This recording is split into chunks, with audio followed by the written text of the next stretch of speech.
to the 7 days national webinar series on research methodology. Today, I, Shashank Srivastava, a research scholar, Indian Institute of Management, Raipur, on the behalf of entire organizing committee, core committee members, welcome every participant. I welcome Dr. Vikas sir, Dr. Ajit Kumar sir, and today is fourth day, and in the last 3 days we have done a very phenomenal work and some interesting sessions with very interactive people on the board. I request Dr. Vikas sir to welcome the resource person of today's session. Thank you, Shank. First of all, I welcome all the participants and today's resource person, Dr. Ajit Kumar Maurya sir. Today is the day, median day of the workshop. In 7 days workshop, if we calculate median of 7 days, that is 4th. Means we have half done and half left at this part. Now I am introducing Dr. Ajit Kumar Maurya sir, today's resource person. He is commerce graduate and has completed his master's degree in 2 streams, that is commerce and management, and also qualified UGC NET in management and commerce. He has been recipient of 3 research fellowship, BHU research fellowship, UGC JRF fellowship, and ICSSR doctoral fellowship. He has completed his Doctor of Philosophy in Management from Institute of Management Studies, Banaras Hindu University. At present, he is working as Assistant Professor, Faculty of Commerce, Hindu College, Moradabad, affiliated to MJP Rohilkhand University, Bareilly, Uttar Pradesh. His trust area of teaching in research and finance, accounting, research methodology, and general management so far. He has attended more than 10 workshops FDP to enhance his research knowledge. He has written and published more than 17 research papers in many reputed refereed journals, UGC listed and UGC Care. He has presented more than 12 papers in national and international seminar and conferences. Sir, I think in this you have left your recent edited book. So now I welcome Dr. Ajit Kumar Maurya sir to take his session for benefited our participants and us. Welcome, sir. Yes, sir. Perfectly. Okay. Thank you so much, Vikas sir. Yes, sir. It is visible. Okay. Section of research methodology, design, literature review, data collection methods such like a questionnaire and other methods. Now the most important, that is sample survey and sampling methods. Dear friends, I think all are the students are commerce graduate. Mostly commerce and management ground, but here PG student, research scholar, UG student, and there are some faculty members. Okay. Sir, I am from psychology, sir. Okay. I mean, researcher and PG students related to commerce and humanities, we can say. जैसा कि आप लोगों ने अब तक हम लोगों ने इन चीजों को टच किया, तो इसमें एक बहुत ही इम्पोर्टेंट जो मैटर आता है, that is the sample. Before proceeding the sample, we can analyze one important thing, that is data. अगर हम किसी भी रिसर्च या एनी टॉपिक पे अगर हम कोई बात करते हैं और उस स्टेटमेंट को बिना डेटा का हम सपोर्ट के लिए कहें, तो that will be incomplete. Suppose that अभी रिसेंट का हो रहा है, हम कह सकते हैं महंगाई इतनी बढ़ रही है या बेरोजगारी दर बढ़ती जा रही है, जीडीपी हमारा गिरता जा रहा है.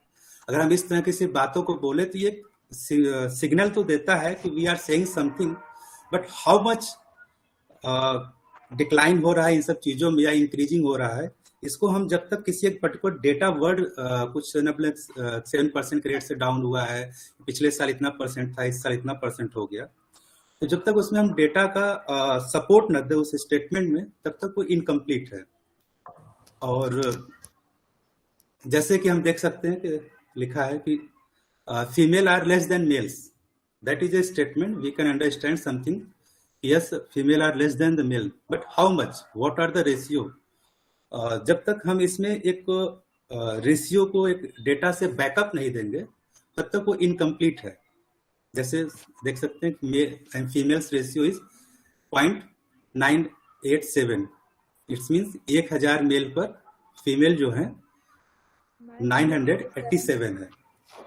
मीन्स यही है कि आप रिसर्च में जब भी कोई स्टेटमेंट देंगे, स्टेटमेंट लिखेंगे, तो वो स्टेटमेंट में एक बैकअप होना चाहिए कि एक डेटा बैकअप हो, जो स्टेटमेंट को पूरी तरह से एक कंप्लीट स्टेटमेंट बनाए, जिसका एक मीनिंगफुल स्टेटमेंट हो।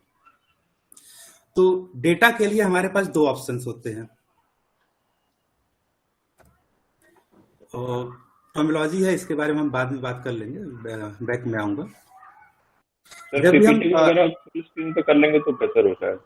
जी सर, तो पीपीटी को अगर आप फुल स्क्रीन पे कर लेंगे screen. तो स्लाइड्स का मोड पे।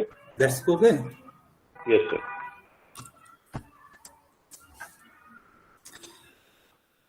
तो डेटा जब होगा तो डेटा कलेक्ट करने के हमारे पास दो ऑप्शंस हैं।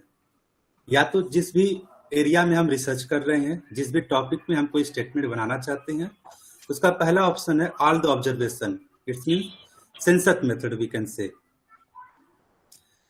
उसमें हम कंप्लीट ऑब्जर्वेशन, जितने भी उसके अंदर ऑब्जर्वेशंस होंगे, जो भी सैंपल ऑब्जेक्ट होगा जिस पर हम स्टडी कर रहे हैं, उनको हम एक आइटम को हम इंक्लूड करते हैं, उनसे हम जानकारी कलेक्ट करते हैं, फिर उसमें हम बैकअप देते हैं। जब ऑल द ऑब्जर्वेशन के बेसिस पे होगा तो उसको हम कहेंगे सेंसस मेथड।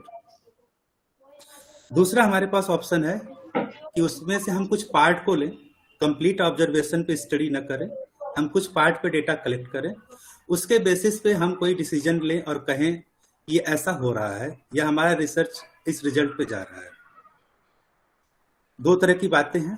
तो जो सबसे पहला मेथड है सेंसस मेथड, ये बहुत ही कॉमन और बहुत ही इम्पोर्टेंट भी है कि ये कॉमनली हमें, अगर फुल प्रूफ रिसर्च हमारा वही है जिसमें complete observation, each and every object को हम आइडेंटिफाई करें, उस पर हम डेटा कलेक्ट करें, उसके बेस पे जो रिजल्ट आए फिर उसको हम अपने स्टेटमेंट में लिखेंगे, तो वो स्टेटमेंट एक यूनिवर्सल स्टेटमेंट बन सकता है, क्योंकि उसमें ईच एंड एवरी ऑब्जेक्ट को हम इंक्लूड करते हैं।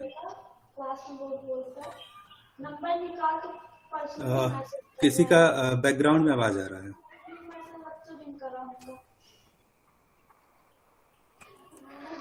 तो ऐसे सिचुएशन में हम लोग कॉमनली यही करते हैं, लेकिन जब सेंसस बहुत बड़ा हो, आई मीन कंप्लीट ऑब्जर्वेशन जितने भी हमारे आ रहे हैं वो 100 हो, 200 हो, 400 हो, तो दैट्स वेरी इजी। बट जब हमारा ऑब्जर्वेशन लाखों में हो, करोड़ों में हो, अरबों में हो, तो इतना आसान नहीं है कि हम ईच एंड एवरी ऑब्जेक्ट पे स्टडी कर सकें। उसके बहुत सारे लिमिटेशंस आ जाते हैं।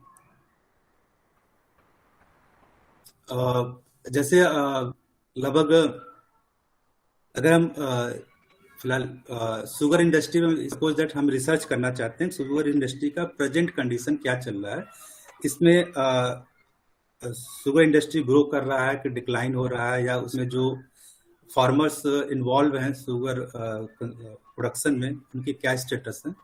तो पूरे, अगर हम suppose that we are studying like UP, और we can say we are studying for the India, तो ऐसे कंडीशन में कंप्लीट जितने भी शुगर इंडस्ट्री हैं, शुगर मैन्युफैक्चरिंग हब है, या किसान है, फार्मर्स हैं, सबको हम स्टडी कर पाए, ये पॉसिबल नहीं है। लेकिन हाँ, अगर ये पॉसिबिलिटी हो जाए, हम स्टडी कर लें, तो वो जो रिजल्ट आएगा वो बेस्ट रिजल्ट होगा। इस तरह के काम हम नॉर्मली उस तरह करते हैं जो बहुत इंपॉर्टेंट है। जैसे पॉपुलेशन सेंसस होता है जो गवर्नमेंट ऑफ इंडिया हर 10 सालों पे कराती है, जिसमें एक सिटीजन जो इंडिया के हैं उनको इन्वॉल्व किया जाता है, उनके बेसिस पे पूरे डेटा कलेक्ट होते हैं, और उस डेटा से गवर्नमेंट ऑफ इंडिया हर 10 सालों पे सेंसस सर्वे निकालती है। तो वो जो है, लेकिन ये चूंकि पूरे इंडिया का एक एक सिटीजन को हम इन्वॉल्व करें, इट्स मीन्स कि एक ह्यूज टास्क है। इसमें समय बहुत लगेगा, पैसा बहुत लगेगा, और इतना आसान नहीं। एक रिसर्चर के लिए, सपोज दैट हम कोई रिसर्च कर रहे हैं, इतना हमारे लिए आसान नहीं कि हम 135 करोड़ की आबादी को टच कर सकें। तो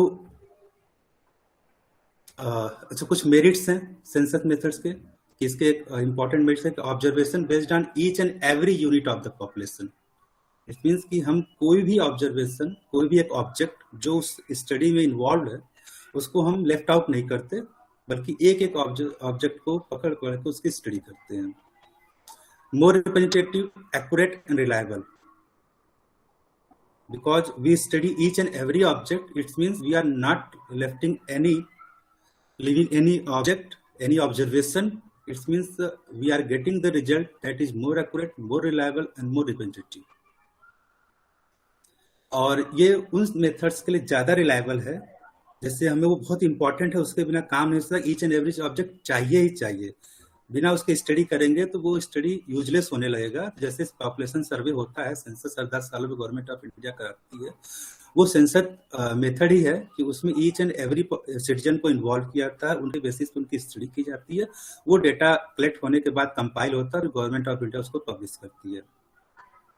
इसमें तो चाहिए ही चाहिए, यहाँ पे हम किसी चीजों को छोड़ नहीं सकते, किसी भी ऑब्जेक्ट को छोड़ नहीं सकते। लिमिटेशंस है, इसमें बहुत सारी समस्याएं आती हैं।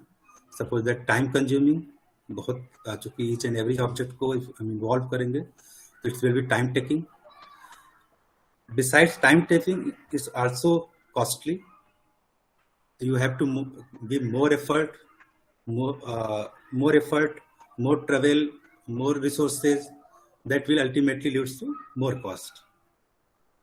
Chances of committing errors हो सकते हैं, क्योंकि if we are collecting the data like 135 crores population, तो पॉसिबिलिटी है कि बहुत हम जाएं उनके घर पे, वो ना मिले, वो हमें झूठा इंफॉर्मेशन दे, डेटा हमारा गलत भी आ सकता है। तो बहुत सारी चीजों के एरर भी हो सकते हैं। Apart from this, the most important that today's topic, sample survey. Sample census methods में हम ईच एंड एवरी ऑब्जेक्ट को इन्वॉल्व करते हैं, उसके बेसिस में हम एक रिजल्ट, एक कंक्लूजन पर पहुंचते हैं। लेकिन जब हम ईच एंड एवरी ऑब्जेक्ट को स्टडी न करें, only a part of the object, कुछ ही लोगों को हम स्टडी करें और उसके बेसिस पे जो रिजल्ट आए हम पूरे पॉपुलेशन के बारे में वो रिजल्ट बताएं, तो इस तरह की स्टडी जो होती है उसको हम सैंपल स्टडी कहते हैं या सैंपल सर्वे कहते हैं। तो और ये सिर्फ हम रिसर्च में ही नहीं करते, इवन हम अपने नॉर्मल लाइफ में भी हम सैंपल सर्वे करते हैं। हम घर में कुकिंग करते हैं, जैसे चावल पकाना हो तो चावल पकाने, या कोई भी सब्जी बना रहे हैं, कोई भी चीज बनाए तो पक गया, रेडी है कि नहीं है, हम उसमें से एक दो चीजें निकालते हैं, उसको चेक करते हैं, हाँ ये पक गया, तो we draw an conclusion that entire food has been ready, कि everything is cooked. It's means हम सैंपल स्टडी हम अपने रियल लाइफ में भी करते हैं, but sample study where we are studying for the research purpose. तो हेंस हम जिस भी पॉपुलेशन की स्टडी करते हैं या जिस भी ऑब्जर्वेशन की हम स्टडी कर रहे हैं, जिसपे हमें कुछ रिजल्ट लाना है, तो उसमें हम कंप्लीट पॉपुलेशन की स्टडी न करके जो उसमें कुछ लोगों को सिलेक्ट करते हैं, आइडेंटिफाई कर लेते हैं कि हाँ इनको पकड़ लेंगे। ये जैसा अपना उनसे जो डेटा निकल के आएगा, चाहे वो क्वेश्चनर के बेसिस पे हो या हमारा इंटरव्यू बेसिस पे हो या डेटा कलेक्शन और भी तरीके से होते हैं, जैसा प्रीवियस स्टडी हो चुका होगा, तो उससे हम फिर इंफॉर्मेशन लेने के बाद उस पर स्टडी करते हैं और उससे जो रिजल्ट की तरफ जाएंगे, तो इस तरह की स्टडी को हम बोलते हैं सैंपल सर्वे। और ये लेकिन बहुत इंपॉर्टेंट है कि हमारा सैंपल सिलेक्शन ऐसा होना चाहिए कि जो वाकई एक ट्रू रिप्रेजेंट करे पूरे पॉपुलेशन को। हम सैंपल को सिलेक्ट करते समय बायस्ड न हो, हमारे पास कोई प्रीवियस हमारे मन में कोई ऐसी बातें न हो जिससे हम जानबूझ से कोई इंपॉर्टेंट सैंपल है, कोई ऑब्जेक्ट है, उसको हम छोड़ दें। जैसे अभी रिसेंटली आप यू आर ऑल नोइंग कि इलेक्शन चल रहे हैं, हर कोई न्यूज चैनल्स अपने अपने ओपिनियन पोल्स देते हैं। ये ओपिनियन पोल्स वो कुछ लोगों से बात करते हैं और वो बताते हैं कि कौन सी पॉलिटिकल पार्टीज अच्छा परफॉर्म कर रही है, किसको पब्लिक वोट दे रही है, और पब्लिक पसंद कर रही है। इसके बेसिस पे वो लोग अपने रुझान बनाते हैं और बताते हैं अपने न्यूज चैनल पे कि ये इस पार्टी की लहर चली, ये पार्टी बनने वाली है। तो अगर हम इसमें गौर करें तो वो लगभग मान लेते हैं कि यूपी में इलेक्शन हो रहा है, लगभग 25 करोड़ की आबादी है। यूपी में 25 करोड़ में से मान लेते हैं कि चलिए 15 करोड़ लोग हैं जो वोट देंगे, लेकिन वो 15 करोड़ लोगों से स्टडी नहीं कर रहे हैं, बल्कि वो कुछ जगहों पे टहलते हैं, लोगों से बातें करते हैं और उससे जो रिजल्ट निकल के आ रहा है कि उससे वो तय करते हैं, बताते हैं पब्लिक को इस तरह का ओपिनियन आ रहा है कि पब्लिक किधर जा रही है, किसकी सरकार बन रही है। इट्स मीन्स कि on the basis of some observation, हम कंप्लीट ऑब्जर्वेशंस को नहीं ले रहे हैं, कुछ ऑब्जर्वेशन को सिलेक्ट कर रहे हैं, उस पर हम स्टडी कर रहे हैं और उससे जो रिजल्ट निकल के आ रहा है वो हम पूरे रिजल्ट को पूरे पॉपुलेशन के लिए एक स्टेटमेंट हम देते हैं कि हाँ कंप्लीट यूनिवर्स का ये रिजल्ट हो सकता है। तो ये चीजें हर जगह होते रहते हैं। Types of sampling. Sir, I have one question. Sir, how much is to be size of the sample? Sir उसमें हमें नंबर ऑफ आइटम्स कितने लेने चाहिए या फिर अब कितना परसेंटेज लेना चाहिए हमें टोटल पॉपुलेशन का, कि वो उसको हम कहें कि या it is the true representation of your population, कितना परसेंटेज होना चाहिए या नंबर ऑफ आइटम्स, ऐसा कोई? फिलहाल इस पे आगे हैं, बट फिर भी आपने बीच में पूछने में बता देता हूँ। फिलहाल तो ऐसा कोई मेथड्स नहीं है कि कह दें कि इतना आपने सैंपल ले लिया तो ये ट्रू रिप्रेजेंटेटिव होगा, ऐसा कोई टेक्निक नहीं। डिपेंड करता है कि आप जिस ऑब्जर्वेशन की आप स्टडी करना चाहते हैं, जो आपका ऑब्जर्वेशन हो जिसको आपका स्टडी करना है, उसकी साइज कितनी बड़ी है, उसकी पॉपुलेशन साइज कितनी है। पॉपुलेशन साइज को ही ध्यान में रख करके हम एक डिसाइड कर सकते हैं कि हाँ इतना लेंगे तो सही होगा। सपोज दैट हम कोई ऐसी कंपनी की स्टडी कर रहे हैं कि जो कंपनी ही सिंगल हो या उसके 8-10 उससे रिलेटेड कंपनियां ही हो, तो ऐसे में हम नहीं कह सकते कि ये छोटा सैंपल हो गया। सैंपल को और उसको स्टडी करने के बहुत सारे और भी मेथड्स हैं। सिर्फ सैंपल को बड़ा कर लेना ही स्टडी नहीं होता, सैंपल को कई नजरिए से देखा जाता है, उसमें कई सारे ऑब्जेक्ट होते हैं, टाइम पीरियड को भी ध्यान दिया जाता है और उसके साथ साथ उसमें और किस किस एक्सपेक्ट को हम स्टडी कर रहे हैं, ये सब मायने हैं। कुल मिला जुला के हम ये कह सकते हैं कि कोई एक पर्टिकुलर मतलब ये नहीं कर सकते, कुछ लोगों ने फॉर्मूला भी दिया है कि इतना होना चाहिए, लगभग 250-300 सैंपल हो जाते हैं तो ये एक अच्छा स्टडी माना जाएगा। लेकिन चूंकि अगर आपका सैंपल साइज बहुत बड़ा हो, सॉरी पॉपुलेशन बहुत बड़ा हो, तो सैंपल साइज उसके अकॉर्डिंग जब तक आप बड़ा नहीं करेंगे तब तक वो ट्रू रिप्रेजेंटेटिव नहीं होगा, क्योंकि स्टैटिस्टिक्स में इसी सैंपल पे जो है लॉ ऑफ इनर्शिया कि सैंपल साइज जितना बड़ा होता जाएगा आपका, वो पॉपुलेशन के रिजल्ट के उतना क्लोज होता जाएगा।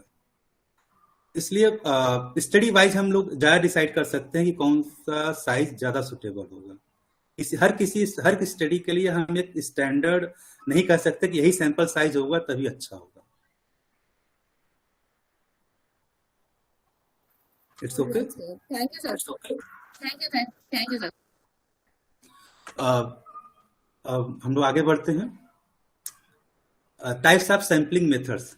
सैंपल तो कलेक्ट करेंगे, लेकिन सैंपल के कलेक्ट करने के भी कई मेथड्स हैं। That's divided in 2 parts, random sampling methods और we can say probability sampling method, and second one is non random sampling method. Random and non random is probability and non-probability. Probability or random means each and every object has equal chance to be selected. जब हम object को किसी observation में से कुछ लोगों को select कर रहे हैं, उसमें जो भी यूनिट हो, जो भी ऑब्जर्वेशन हो, जब every observation has equal chance to be selected, हम बायस्ड नहीं है, हम किसी को भी सिलेक्ट कर सकते हैं, उसमें सबका चांस 100% है। तो इस तरह के टेक्निक्स को बोलते हैं रैंडम सैम्पलिंग मेथड और प्रोबेबिलिटी सैम्पलिंग मेथड। तो second one is non random. इसमें हम नॉन रैंडम, इट्स क्लियर कि हम बायस्ड होते हैं, हम खुद डिसाइड करते हैं किसको लेंगे किसको नहीं लेंगे, या कोई भी आ भी सकता नहीं भी आ सकता, लेकिन प्रोबेबिलिटी 100% सभी का नहीं है। ईच एंड एवरी टाइप्स हम आगे डिटेल में स्टडी करेंगे। The most important first one is simple random sampling. Sampling का सबसे purest form simple random sampling है। इस टेक्निक्स में each and every member of the population has equal and known chances of being selected. कि अगर 100 item है, 100 में से अगर हमें किसी को भी सिलेक्ट करना है, इट मींस 1/100 सभी का चांस है कि कोई ना कोई सिलेक्ट हो सकता है। Where there are very large population, it is often difficult to identify every member of the population, so the pool of available subjects become biased. ये बहुत क्योंकि कॉमन सी बात है कि अगर हमारा पॉपुलेशन बहुत बड़ा हो, सपोज दैट हम पूरे सेंसस पूरे इंडिया के पॉपुलेशन की स्टडी करना चाहें, इतना आसान नहीं है कि 135 करोड़ को हम इन्वॉल्व करें, उसमें से फिर सबको इक्वल चांस है, हो नहीं पाता। हाँ, लेकिन जब एक काउंटेबल नंबर हो जिसको इजीली काउंट कर सको, उसमें से कुछ लोगों को सिलेक्ट करना हो तो बड़ा आसान होता है कि हम ईच एंड एवरी ऑब्जेक्ट को इक्वल चांस दे सकें। सिंपल रैंडम टेक्निक का सबसे इजी एग्जांपल है लॉटरी सिस्टम। लॉटरी सिस्टम में हम लोग ये करते हैं कि किसी एक बॉक्स में सभी का एक स्लिप होता है सभी के नामों का, उस स्लिप को हम लोग डाल देते हैं। हम लोग गेम भी बहुत बार खेलते हैं कि गेम में एक बॉक्स में बहुत सारे टास्क होते हैं, उस टास्क को लिखे हुए को हम बॉक्स में डाल देते हैं और फिर कोई भी उसमें से हाथ डाल के घुमा के निकालेगा तो कोई भी पर्ची निकल सकती है, क्योंकि वहां पे कोई बायस नहीं, जितने भी ऑब्जेक्ट उसके अंदर हैं। तो इस तरह के जो टेक्निक्स होती है वो सिंपल रैंडम टेक्निक्स है, बहुत कॉमन टेक्निक्स है ये। सिंपल रैंडम सैम्पलिंग में एक बहुत है with replacement and without replacement. दो टेक्निक्स से होता क्यों है कि जब हम अगर एक सैंपल को सिलेक्ट कर लें, उसके बाद जब नेक्स्ट सैंपल हम सिलेक्ट करें तो उसको हम रिप्लेस करेंगे कि नहीं करेंगे, इट्स मींस उसको हम वापस उसी बॉक्स में रखें, फिर उसमें से निकालें कि उसको बाहर ही रहने दे, बाकी 90 अगर 100 है उसमें से एक निकाल लिए, बाकी 99 बचे तो 99 में से निकालें, ऐसा भी हो सकता है।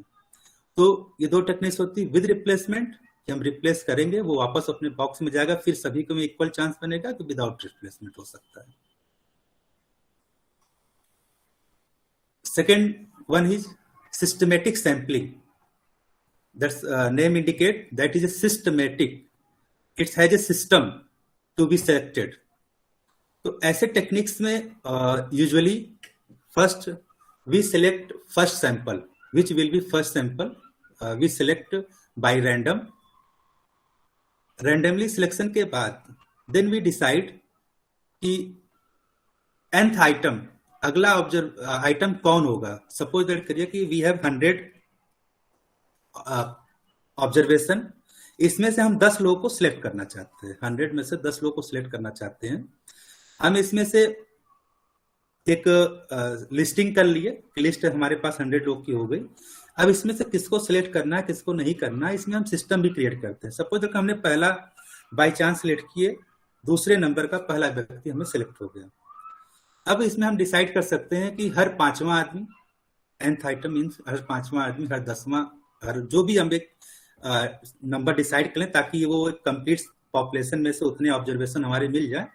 तो सपोज करिए हमको 10 लोग चाहिए और 100 का कंप्लीट पॉपुलेशन है, उसमें से हम 10 लोग को सिलेक्ट करना चाहते हैं।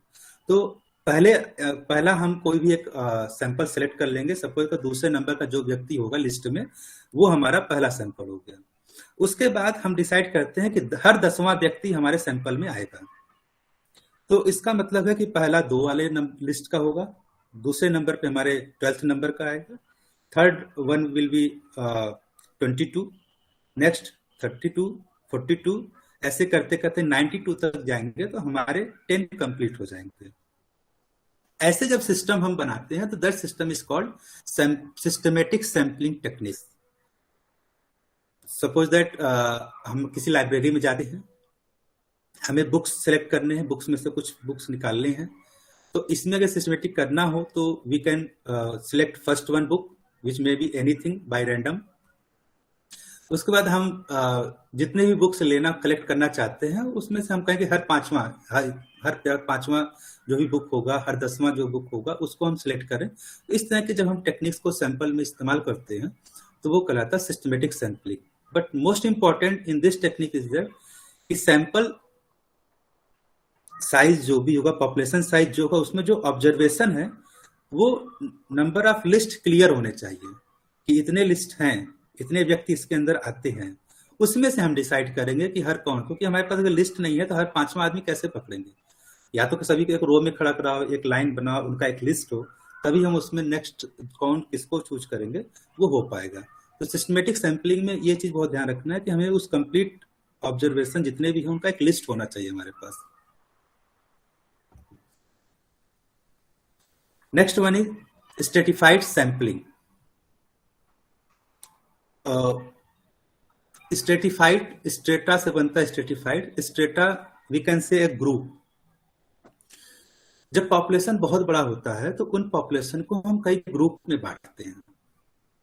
सपोज दैट करें कि हम एजुकेशन लेवल को, या एजुकेशन लेवल इस समय कैसा चल रहा है, एजुकेशन इम्प्रूवमेंट कैसा है, एजुकेशन का क्या सिस्टम चल रहा है, हम स्टडी करना चाहते हैं इंडिया में।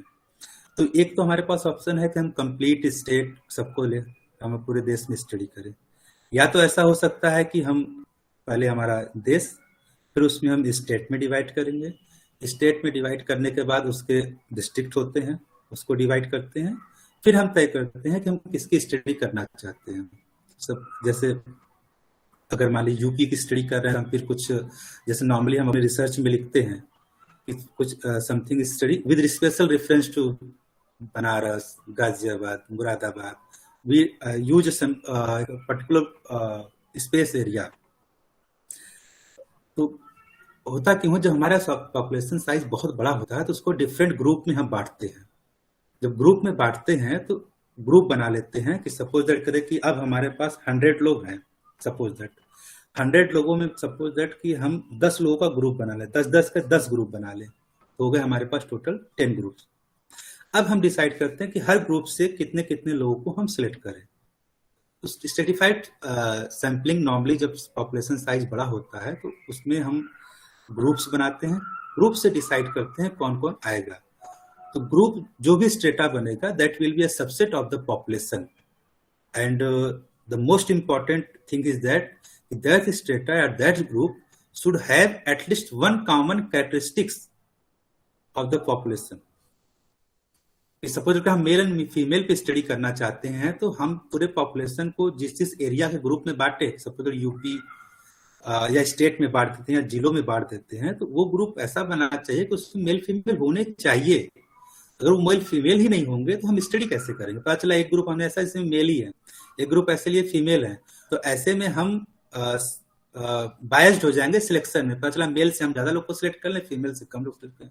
लेकिन मेल फीमेल दोनों अगर उस ग्रुप में हैं तो हम रैंडमली सिलेक्ट करेंगे तो मेल भी आ सकता है, फीमेल भी आ सकता है।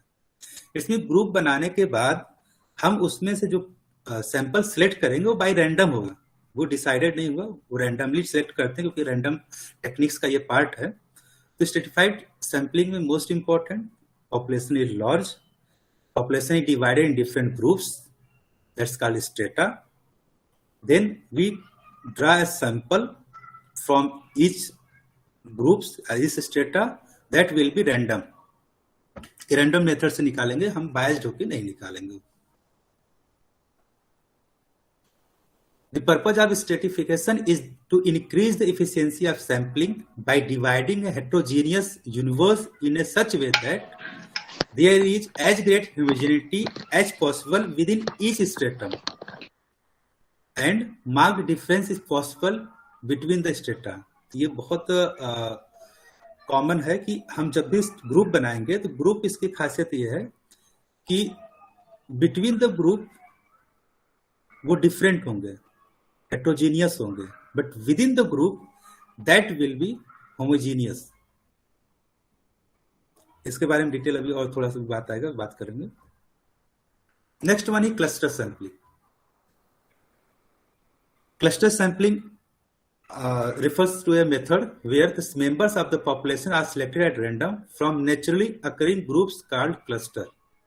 यहाँ पे हम ग्रुप बनाते नहीं है, नॉर्मल ग्रुप होते हैं, नेचुरल ग्रुप्स भी हो सकते हैं।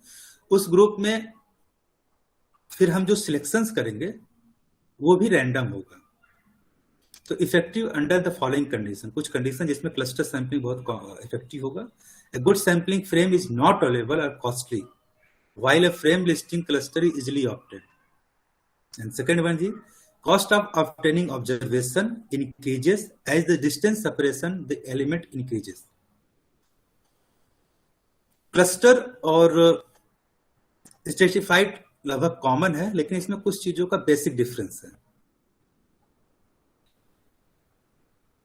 बेसिक डिफरेंस के लिए we can see that's graph. Cluster sampling, that is a cost reduction.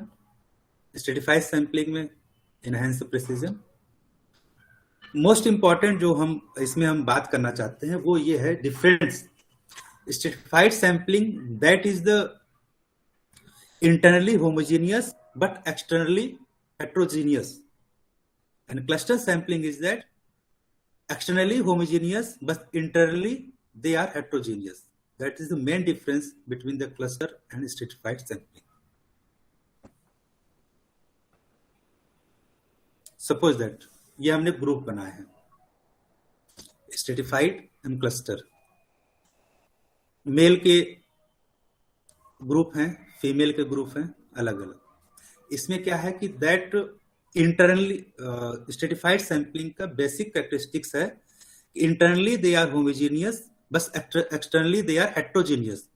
Mail का ग्रुप अलग है, फीमेल का ग्रुप अलग है। Internally they are all male and that they are female. Internally they are equal, they are male और female, but externally they are different. One group is male, other group is female. That's cluster sampling. Cluster sampling में group common होंगे, उसमें mail भी हो सकते हैं, female भी हो सकते हैं। उसमें से फिर हम डिसाइड करेंगे कि किसी ग्रुप से हम किसी को भी निकाल लें, नंबर ऑफ ऑब्जर्वेशन कितने होंगे। That is the basic difference. Cluster stratified random sampling, that is the internally homogeneous but externally heterogeneous, and cluster sampling just opposite, they are externally homogeneous but internally heterogeneous.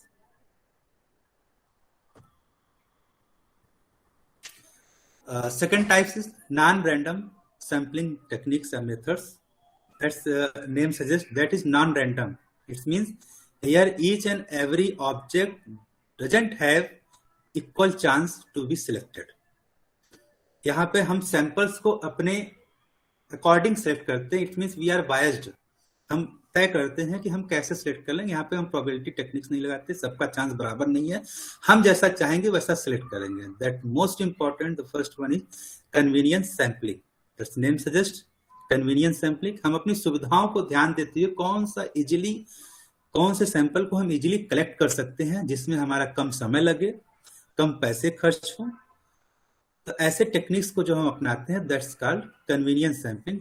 It's totally depend upon the researchers convenience, कि researcher जो भी है वो कौन से sample selection में अपने आप को ज्यादा कन्वीनियंट पाता है। तो हम ऐसे टेक्निक्स को करते हैं कन्वीनियंस सैंपलिंग। यहाँ पे प्रोबेबिलिटी नहीं होती, नॉन प्रोबेबिलिटी होगा।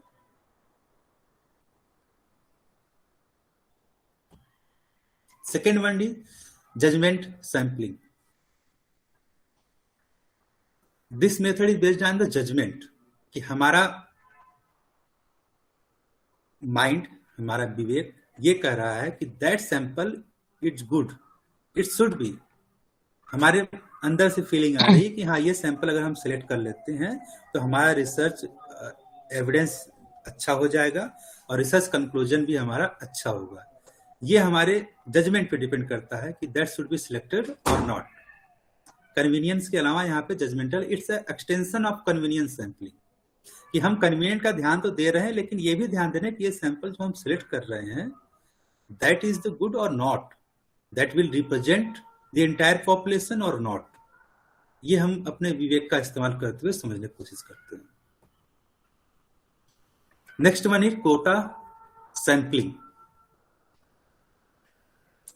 This name says quota, it means यहाँ पे पहली बात तो कोई भी प्रोबेबिलिटी नहीं होगी। हम ग्रुप्स बना लेते हैं। ग्रुप्स बनाने के बाद उसमें से कोई प्रोबेबिलिटी नहीं, जिसमें से जितने लोग का मन करेगा उतने लोग को हम कन्वीनियंस या जजमेंट के बेसिस पे सिलेक्ट कर लेंगे और उसके बेसिस पे हम उनको स्टडी करेंगे। बट यहाँ पे ईच एंड एवरी ऑब्जेक्ट को इक्वल चांस नहीं होता, क्योंकि हम अपने कन्वीनियंस के हिसाब से उस ग्रुप में से सबको सिलेक्ट करते हैं, तो इसलिए ये नॉन रैंडम टेक्निक्स में आता है। Next one is snowball. Snowball techniques, snowball इसका नाम बहुत ही कॉमन है, स्नोबॉल, बर्फ का गेंद। हम कितने लोग, आई थिंक बहुत सारे लोग बर्फ में खेले तो जरूर होंगे, स्नोफॉल में। जब भी हम हिल स्टेशन में घूमने जाते हैं तो हम बॉल से खेलते हैं, दूसरे के पास जाता है तो फिर वो हमको भी मारता है। तो ऐसी टेक्निक्स में रिसर्च में भी आया है कि वी डोंट नो कि how much are the observation जिसको हमें सिलेक्ट करना है, बट हम ये डिसाइड कर लेते हैं कि हमारे पास 100, 200, 500, 1000 अगर सैंपल हो जाए तो हमारा रिसर्च अच्छा हो जाएगा। But we don't know, we don't have any list of the observation. ऐसे कंडीशन में हम करें क्या? तो ऐसे कंडीशन ये होता है कि हम 1-2 सैंपल्स को पकड़ने की कोशिश करते हैं कि जो हमारा ऑब्जर्वेशन होगा 1-2 को पकड़ लें। सपोज दैट करें कि हम बैंक के कस्टमर पे कुछ स्टडी करना चाहते हैं, तो बैंक के कस्टमर कितने हैं हमें पता नहीं, बैंक कभी भी हमें लिस्ट नहीं देगा कि हमारे बैंक के कितने कस्टमर हैं। तो ऐसे कंडीशन में क्या होता है कि नॉर्मली हम बैंक के गेट पे चले जाते हैं और वहीं पे खड़े होते हैं। जो लोग आते रहते हैं, या हम रोड पे भी चलते, कभी कोई पूछ लिया, जैसे हमारे दोस्त यार कोई परिचय, हमें एसबीआई पे स्टडी करना है, तो अगर एक का हमने पकड़ लिया तो हमने पूछता है तुम्हारे नॉलेज में कोई और भी है क्या जो एसबीआई में उसका अकाउंट हो, तो हो सकता है कि वो किसी और को बता दे। फिर उसके पास जाते हैं, उनसे जानकारी लेते हैं, उनके जानकारी में और कोई वो थर्ड को बताते हैं कि हाँ उनके पास एसबीआई का अकाउंट है। तो ये रेफरल होता है, मतलब एक व्यक्ति दूसरे व्यक्ति के लिए रेफर करता है, फिर वो दूसरे व्यक्ति के लिए रेफर करता है। हम रेफरल बेसिस पे जब हम सैंपल सिलेक्ट करते हैं, that's called snowball sampling. Sample size की बात हो रही थी, मैडम ने क्वेश्चन भी किया था, सैंपल साइज कितना होना चाहिए। इसका कोई भी हार्ड एंड फास्ट रूल नहीं है कि what should be a sample size that will be more appropriate, more representative. ऐसा कोई हम कह नहीं सकते। कुछ फॉर्मूला बना दिए गए हैं कि जिसमें एवरेज 200 से 250 आते हैं सैंपल, तो कहते हैं कि ये सैंपल एक अच्छा सैंपल माना जाएगा। लेकिन सैंपल तभी अच्छा होगा, वो डिपेंड करेगा कि हमारा पॉपुलेशन कैसा है। अगर हमारा पॉपुलेशन एक जैसा नहीं है, हेट्रोजीनियस पॉपुलेशन है, मतलब इट मींस जो ऑब्जर्वेशन हम जिस पे स्टडी करना चाहते हैं वो हेट्रोजीनियस है, ये सब अपने आप में अलग हैं, वो एक दूसरे से मैच नहीं करते। ऐसे कंडीशन जितना बड़ा पॉपुलेशन होगा, मतलब जितना बड़ा हमारा सैंपल होगा, उतना अच्छा रिजल्ट आएगा।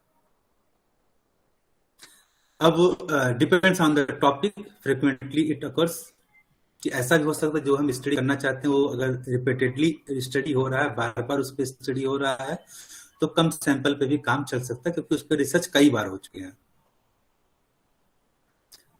Third one is for probability sampling, the larger the size better will be the result.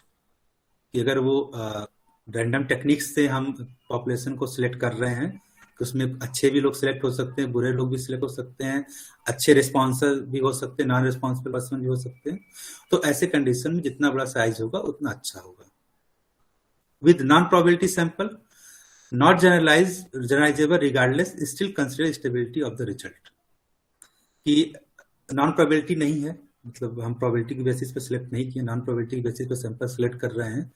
But अगर जिसके बारे में हम स्टडी कर रहे हैं वो हम जनरलाइज तब तक नहीं कर सकते कि जो उसका ऑब्जर्वेशन वो स्टेबल ना हो। इट मीन्स वो बार बार रिजल्ट बदलते रहते हैं। तो कभी कभी जो हमारा वेरिएबल्स होता है वो चेंजेबल होता है, मतलब चेंज होता रहता है, उसके कैरेक्टरिस्टिक्स बदलते रहते हैं। तो ऐसे कंडीशंस में हम स्मॉल सैंपल पे स्टडी करेंगे तो प्रॉपर रिजल्ट पे नहीं पहुंचेंगे। फिर भी हम कोशिश करेंगे साइज को जितना मैक्सिमम बड़ा कर सके उतना अच्छा होगा। Thank you.